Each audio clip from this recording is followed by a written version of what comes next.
మనం నమ్మిన దేవుడు సర్వశక్తిమంతుడు అనే నమ్మకం బలంగా ఉంటే మనం దేనికి భయపడం. ఎందుకు? నేను నమ్ముతున్నవాడు సర్వశక్తిమంతుడైనప్పుడు నేను ఏ శక్తికి భయపడాలి? కొంతమంది స్థలాలు తీసుకునేటప్పుడు కావచ్చు, ఇండ్లు కట్టుకునేటప్పుడు కావచ్చు, వాస్తును బట్టి స్థలాలు తీసుకోవటం, వాస్తును బట్టి కట్టుకోవటం మనం చూస్తుంటాం కదా. ఇది వాస్తుకు లేదు అని అంటారు. లేకపోతే ఏమవుతుంది? ఏదో అవుతుందనే కదా నీ భయం.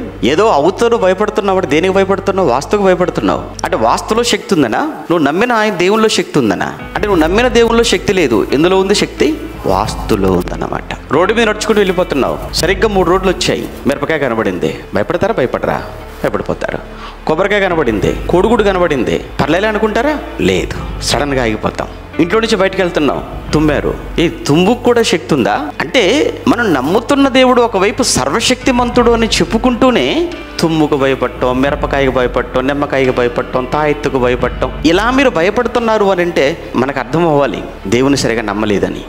లేదా దేవుని నమ్మిన దేవుని యొక్క సర్వశక్తి లేదా దేవుని యొక్క శక్తి ఎంత గొప్పదో తెలియలేదు. నువ్వు నమ్ముతున్న దేవుడు సర్వశక్తిమంతుడు అని నువ్వు నమ్మితే మరలా నువ్వు ఎందుకు భయపడుతున్నావు? వీటికి భయపడవలసిన పని లేదు.